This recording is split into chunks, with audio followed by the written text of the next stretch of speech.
Hey, Super Sentai fans, as per usual, thank you so much for your acceptance, your love, and all the kind comments that I get every time that I post one of these videos. Um, Now, a lot of you have voiced your interest in me talking about other Henshin shows, specifically Kamen Rider and Ultraman. In Ultraman, by the way, I grew up with Ultraman, very much familiar with that, at least the 90s version, or one of the 90s versions of Ultraman. I'm sure there are multiple ones. Um, and on that note, maybe as soon as I'm done with Super Sentai, at least a Super Sentai that's connected to Power Rangers, I might jump into that, or who knows? If these videos grow stale, I might jump into that sooner. But yes, definitely. I definitely would consider looking into those shows and doing videos similar to this one, um, these videos, but talking about possibly Kamen Rider and Ultraman. Happy to do that.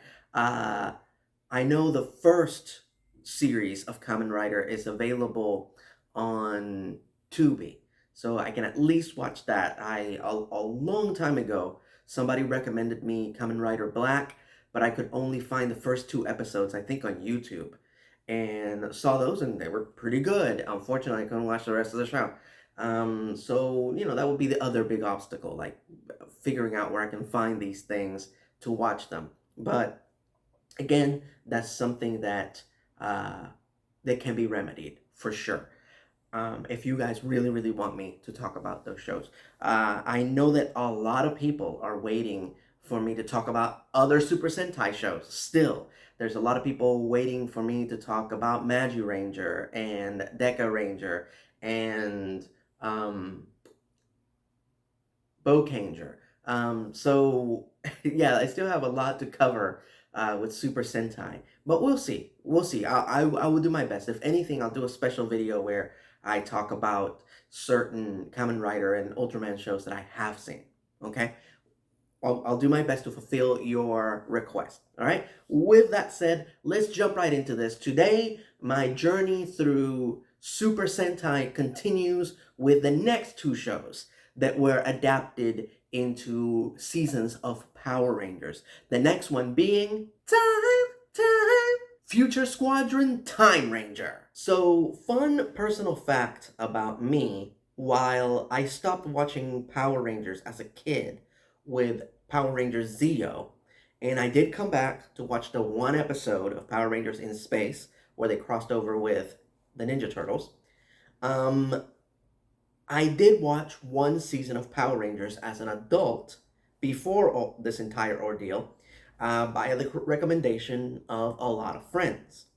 And that season was Power Rangers Time Force, which I watched, I believe, on the JetX website. You could actually do that in the late 2000s, early 2010s. You could just go to the website that belonged to the channel and watch an entire show.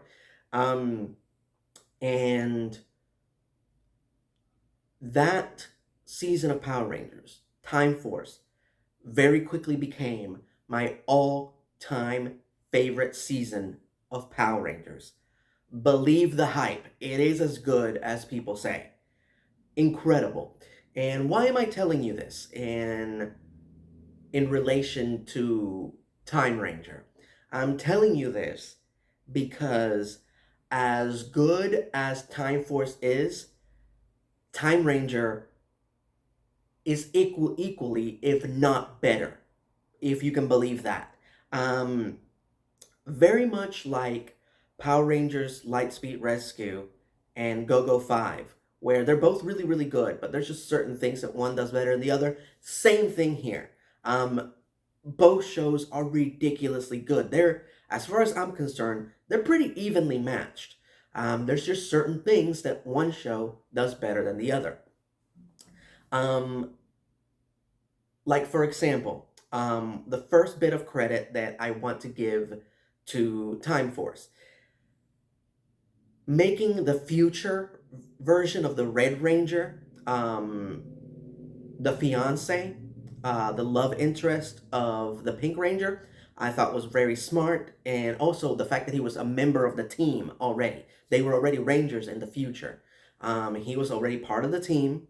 So then them coming to the present, and meeting Wes, who looks exactly like him, and all that, that added a great deal of dramatic tension there from the get-go. That does not exist in Timeranger. In Timeranger, the future version of the Red Ranger has no connection to the um, to Time Force, the Time Force Rangers, outside of being their commanding officer.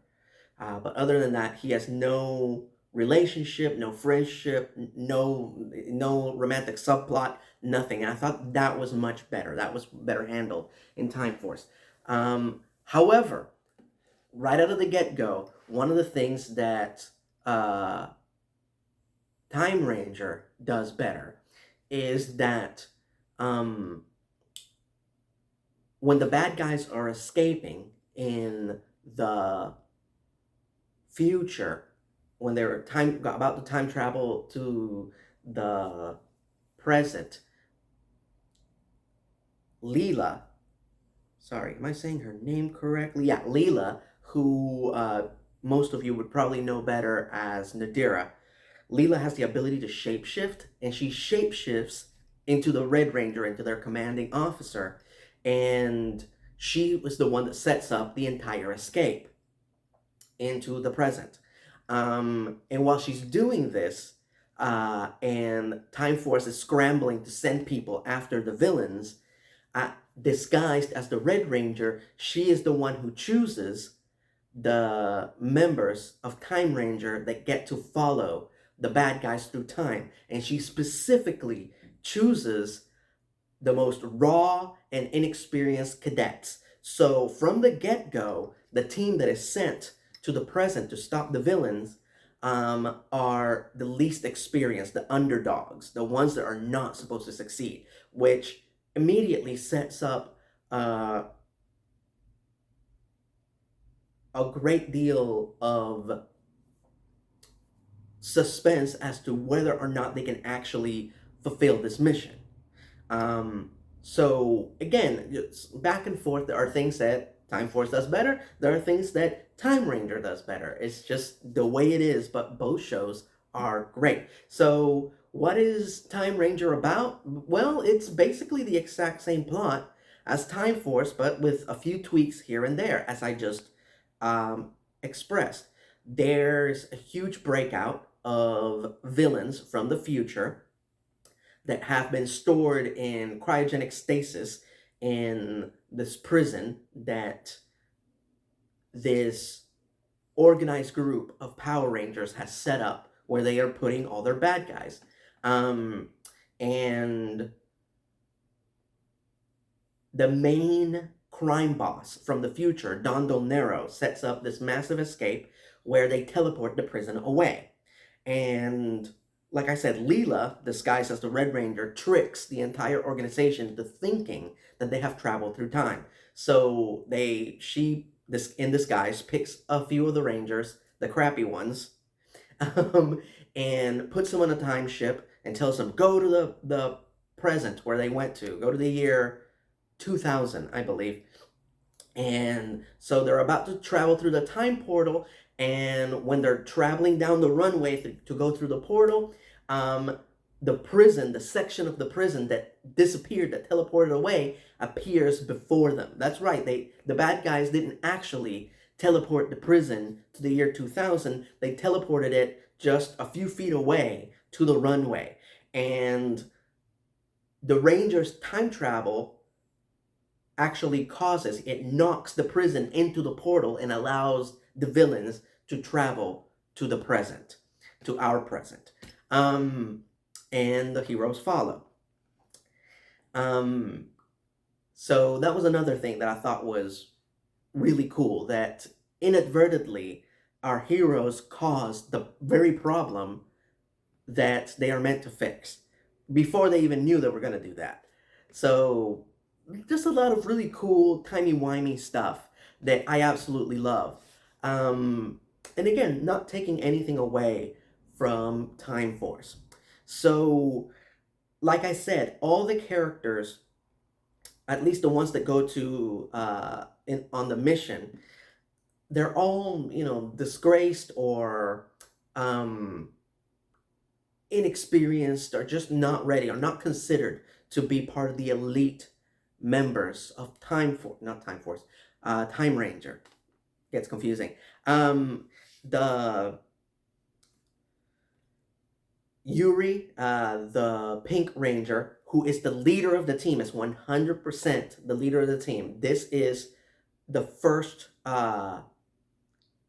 Super Sentai show in which the Pink Ranger is 100% the leader. They kind of fudged that a little bit in Time Force here and there with Jen, who's terrific, and she's still the same type of character as Yuri, very much in charge, a go-getter, an absolute badass, but they fudge it a little bit as to who's in charge of the team.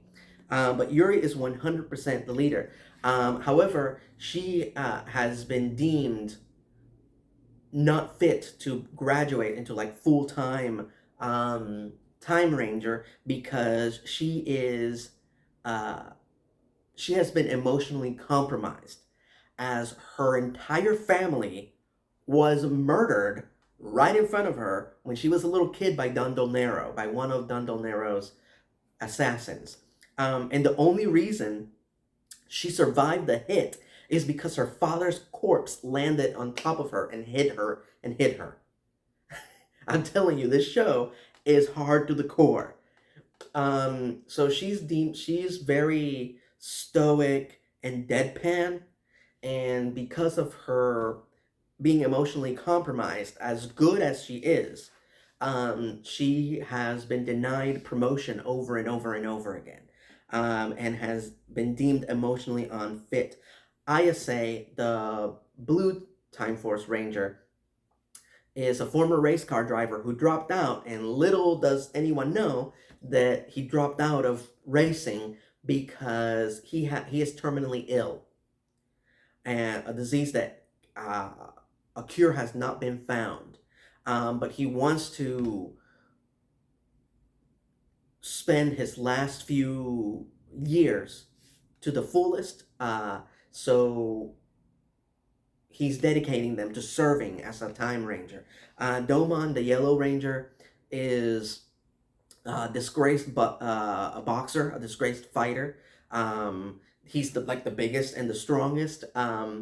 And I think it's hilarious that once again they gender flipped the character for the American version, but they're like, oh no, she's just a really tall woman who inexplicably has super strength. There you go. That's the explanation. It's like, there are women in boxing. All right, there are female boxers.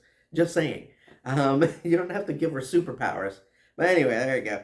And of course, Scion, who is an alien in the future. There are aliens on Earth. However, while his American counterpart, Trip, he is a complete fish out of water. Sion, on the other hand, he's just, he's kind of like a Vulcan.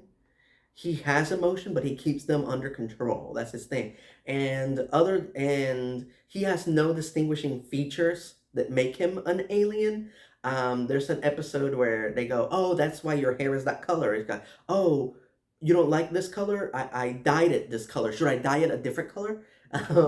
In Power Rangers Time Force, they make sure to establish they had different features. The jewel in his head, and it's the reason he wears the hat all the time. So yeah, that was another thing they did a little better in Time Force. So yes, the characters each have very strong, glaring weaknesses about them, which would explain why anybody would doubt them going on this mission, and why it would seem like an accident that they were put together and sent back in time, or deliberate sabotage at the hands of Leela. On the subject of the Sixth Ranger, Time Fire, he's not the Quantum Ranger, he's Time Fire, Naoto. While he has a lot of striking similarities to Eric, the Quantum Ranger, Naoto is an absolute and complete asshole. He is the worst. He had no redeeming qualities whatsoever. He has a few shining moments where he comes in and helps, but he is the most unlikable D-bag ever. Where Eric, eventually he starts warming up, he starts becoming a lot nicer. Something that I thought was very hilarious is that Naoto is the stereotypical, like, Japanese badass character where he's very cool and very calm and he speaks very slowly with a deep voice. However, when he morphs into his ranger form, when he morphs into Time Fire, he goes from speaking very calmly and relaxed to Time Fire! And he screams it like a maniac. Oh man, it would get me every time he would morph. So fun fact, at the end of the show, Time Fire dies, and he dies epically. Apparently, the creators of Time Force wanted to do the same for Eric and kill him off, and they even shot two versions of the same scene, but the network said no, and they kept them alive. But in Timeranger, boy, does he die. He dies in the most epic John Woo way, where there was this little, he knew that he was headed towards the end, so he left his pet bird or birds with his neighbor, who was a little girl, and he left the birds with her. And when things are going to shit at the end of the show, he runs into the little girl and she says, "My birds ran away." So he's already pretty injured from the battle that he was in, and he sees the bird and he like climbs up a fire escape to get the bird, and a bad guy shoots him in the back, and the bird flies off John Woo style, and he falls off the fire escape and like lands in this alley and just dies alone. Whew, okay, I didn't like the guy, but man, I didn't want him to go out like that. Holy crap. On a lighter note, the crossover with Go-Go 5 is amazing. Just the bad guy, just the good guys just having an epic clash about who's right. Are you a good guy? You're a bad guy. Both Red Rangers are sent through time and they're fighting to get back and help the others. The crossover with Lightspeed on Time Force, also good. It just felt horrifically rushed. Where this one is a 40-minute, like, full special, plenty of time to showcase the two teams and see them working together. So a little better, not by much, but a little better. And now I would like to report a crime. So as I stated, the main villain of Timeranger is Don Dolnero. It's a great villain, manipulative. He's like the kingpin. Very smart, devious. For Time Force, they took that character and they turned him into one of Ramsik's minions, which is bullshit. It's an absolute disservice of the character. Now, with that said, Ramsik, arguably, if not definitely, the best Power Rangers villain of all time. So, yeah, it sucks that they did that to Don Dolnero and demoted him like that. But it's hard to complain because Ramsik is such a great villain. So there you go. And the last thing that I want to point out that I thought was hilarious is how the City Guardians, who appear in both versions of the show, you know, of course, in Power Rangers, you know, they have laser guns and weapons that are trying to imitate the Power Rangers. In Timeranger, They have actual guns with actual bullets. They're just guns, and they're just shooting at the bad guys with guns. Very real guns, not like an American show. And in fact, Naoto dies by a gun at the end. Um, and another thing that I thought they did better is that each of the bad guys that Dundle Nero takes out of cryogenic stasis and releases onto the world are each guilty of very specific crimes. They have a very specific skill set to help Don Nero in whatever he's trying to achieve in that particular episode. Like, an assassin, industrial saboteur, a poacher, a professional car thief, so on and so on. Where that was kind of fudged in Time Force. But I love how this is the first show where most of the bad guys, they actually, instead of destroying them, they actually caught them. And they would put them back into cryogenic stasis and then would keep them at their headquarters in this like cabinet, which I thought was so stupid. It was a like cabinet that anybody could get out of. In the Christmas episode, one gets out. But I thought that was so silly. And of course, while I complained and complained and complained last time about Buku, their little tiny fairy friend, I do like their little puppet friend in this one, the robot owl, who's called Tack in Timeranger. In Time Force, he's Circuit. So in both versions, I like him very much. He's the exposition character. So yeah, so there you go, apples and oranges. It's technically the exact same character, but I like them. In this version, for whatever reason, in this context, I liked him. So, and last but not least, before we move on to the next series, gotta talk about the ending, because holy crap, the ending to Timeranger, I believe, is one of the strongest out of all the Super Sentai shows. So basically, the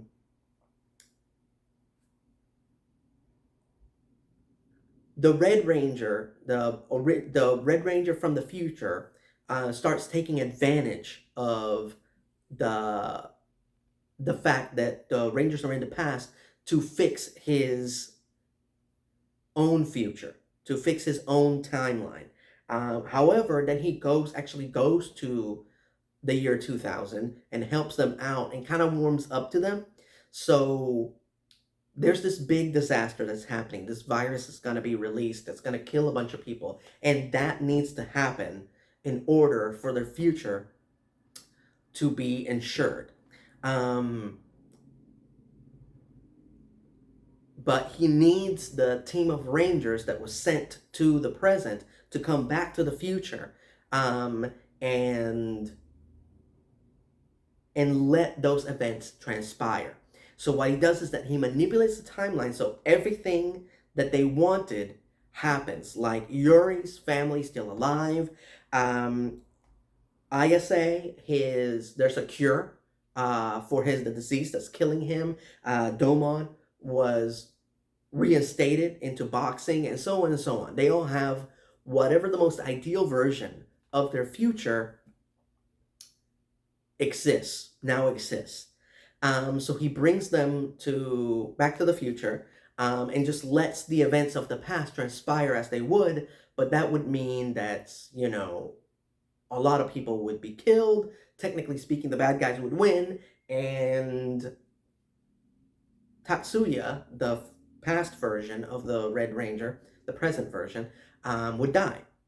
But the team says, screw that, and they travel back to the year 2000 to help him out and actually stop the disaster from happening. But that would mean that their timeline would be erased. The future that they know would no longer be there. And once the mission is fulfilled, time rift would happen. And those 4 members of the team, the 4 members of the team that are from the future, would be erased, or that version of them would be erased. So sure enough, they fulfill their mission, and they time rift out of existence, and they each give Tatsuya their farewells. And it's such a beautiful and emotional moment that does not exist in Time Force. Time Force did not have the balls to do that, mostly because of the network. The network wouldn't allow them to kill off any of the Rangers. But it is such a powerful moment. And then the show ends with this beautiful montage where Tatsuya wakes up in the morning and he goes out for his like morning jog, and as he's running around the city, he sees people in different locations that remind him of his ranger allies who sacrificed themselves. Just a beautiful, beautiful, beautiful ending. And I didn't even talk about Domo's, the Yellow Ranger's subplot where he falls in love with a reporter that's trying to find out the Rangers' identities. All that was great. It's just one awesome, great thing after the other. This show is amazing. One of the absolute best Super Sentai shows that I've seen so far. Very much a match to its American counterpart. I cannot recommend it enough. If you love Time Force, give this one a watch if you can find it. It's free on Tubi. Yeah, check it out. You will not be disappointed. So moving on to Gaoranger, or 100 Beast Squadron Gaoranger. So this one is okay. I don't know what it is about the Power Ranger shows where they're when they're nature themed, but when that happens, the show is just okay. I feel like maybe the producers were forced into creating a season with that theme, because the same level of enthusiasm is just not there. With that said, while Gaoranger and Wild Force are extremely similar, for the most part, Wild Force is better. And mostly because they just simplified things. They just made things more simple and easy to digest. Where I feel that Gaoranger just really overcomplicated things with the lore. So what is the show about? So, there are orgs among us. What the hell are orgs? Orgs are these magical evil beings with unicorn horns on their forehead.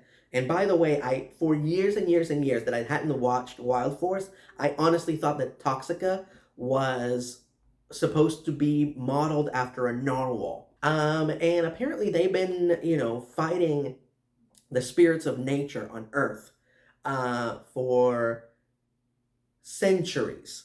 Which is one thing that I thought was really interesting in Gaoranger, that by the time the Red Ranger is recruited for the team, they have been fighting this battle for years and years and years. I believe the Yellow Ranger has already been in the fight for 3 years.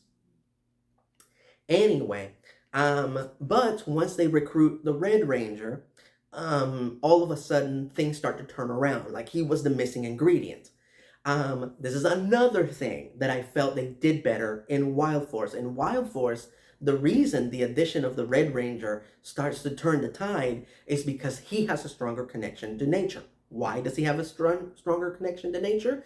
Because he was like Tarzan, and as a baby, he was stranded in the wild, and he was raised by animals. So he has a stronger connection to nature. In Gaoranger, the Red Ranger has a stronger connection to nature because he is a veterinarian. Yeah. So, yeah, while the American version might be sillier, it makes more sense, and as far as the narrative is concerned. Also, another thing that Wild Force is better are the bad guys. In Gaoranger, it was that relationships of the villains and one org highness replacing the other. It was so complicated and hard to keep up with. It's like they really wanted to keep you guessing as to who the main big bad was. And in doing so, they also kind of alienated the audience. Instead of giving you one main villain for you to become emotionally invested in, they gave you a bunch, and they're always fighting and replacing each other. So you really don't become attached to any of them. It's just a lot of bad guys who are very powerful. Where in Wild Force, the Org Master, they established him, and he used to be a friend of the Red Ranger's parents, and he killed them, and they actually stuck to their guns this time, and actually kept the parents dead. I heard a rumor that they were gonna eventually reveal that the Red Ranger's parents were turned into Toxica and Jindrax. I'm glad they didn't do that. But yeah, again, Wild Force just did it better. For this reason, in Gaoranger, Susu and Yabaiba, Toxica and Jindrax, are pretty much the best villains in the show, even though they're supposed to be the comic relief bad guys. And very much like in most of Super Sentai, even the comic relief bad guys are very effective. So you become very attached to them. You root for them at times because they come up with really good plans to take out the Rangers. And the episode where Suzu is killed, is tricked by a fellow org, and that's the recurring story arc. They are constantly mistreated and used by the org highnesses, by the org leaders, to the point where she cuts off her own horn in their service and dies. And I believe they ruined it by bringing her back. And then just a few episodes later, after Yabaiba brings her back to life, or pulls her out of hell, which is where she was sent. Yeah, she went to hell. Then they killed her and Yabaiba off again. They kill her off again when the temple collapses on top of them, which I thought was kind of dumb. Another thing that kind of irked me about Gaoranger is how when you become a Gaoranger, you give up your identity, and they kept calling each other by their colors instead of their names. They have no names, all their Gaorangers. They were like, hey, red, hey, yellow, hey, black. Like, that felt really weird. And another thing is that the whole thing felt, excuse me, not the whole thing, but most of it felt like this long toy commercial. And not just when the Sixth Ranger shows up, the Silver Wolf Ranger, who was pretty cool, and I liked his storyline. His storyline was pretty solid.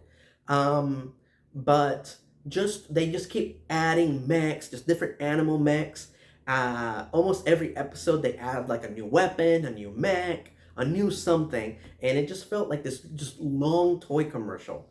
And then at the very, very end, they show all these different jewels and these different bubbles, with even more mechs inside. And I feel that the only reason those other mechs didn't make it into the show is because they just couldn't mass produce them fast enough. But yeah, and that would always take me out of the show, where before that, all the previous Super Sentai seasons, I always felt that they did a good job of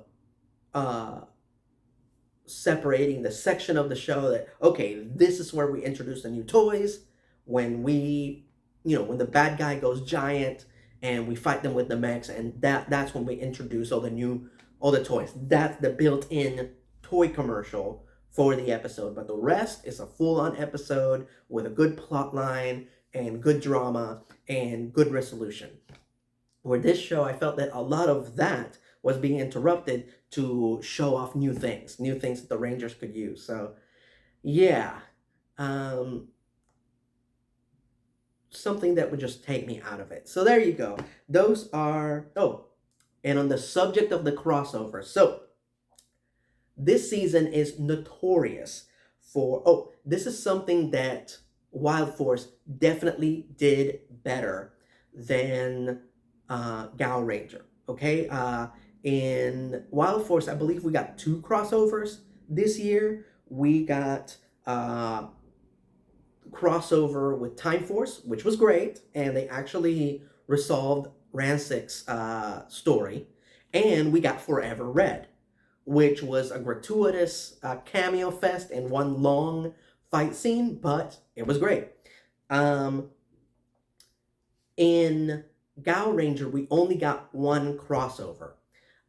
This was because this season marked the 25th anniversary of Super Sentai. So they made it seem like this big crossover was happening.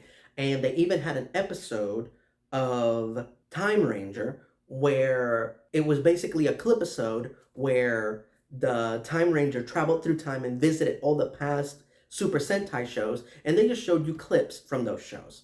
So they really hyped it, like this big 25th anniversary crossover was going to happen sometime during Gaoranger. So we get to it, and it sucked. It was another clip episode. And yeah, we had lots of guest stars from the past Super Sentai shows, but they were very disparate. They felt without reason. And it's the bulk of it was made up of clips from the past Super Sentai shows,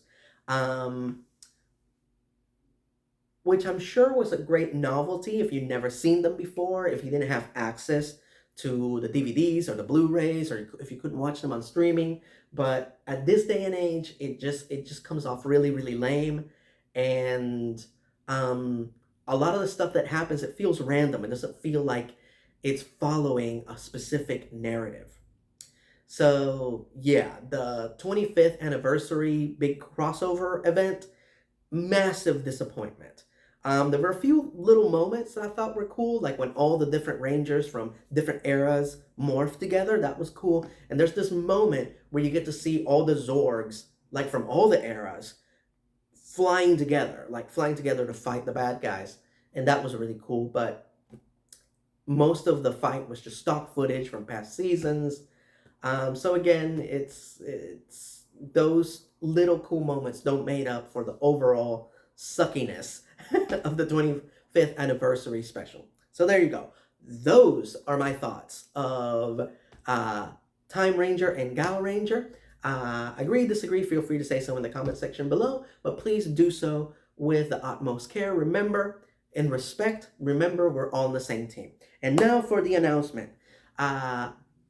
Right now on my Patreon page, my final e-rant on Superman and Lois. So if you want to see my final thoughts on what is probably going to be the last Arrowverse / DC show on the CW, and you're not a patron, just go to patreon.com/ERod and pledge $1. Yep, that's it. You pledge $1, you're helping me to continue to create content, and in return, you get bonus videos. Can't beat that with a wooden stick. And now for the announcement that you've all been waiting for. My next honest review will be on a brand new Netflix series called Gentry Shao versus the Underworld. It's a great show, but I don't see a lot of people talking about it, so you know what? I'm doing it on this channel in just a few weeks, so stay tuned. Thank you for your ongoing support, because I could not do what I do without you.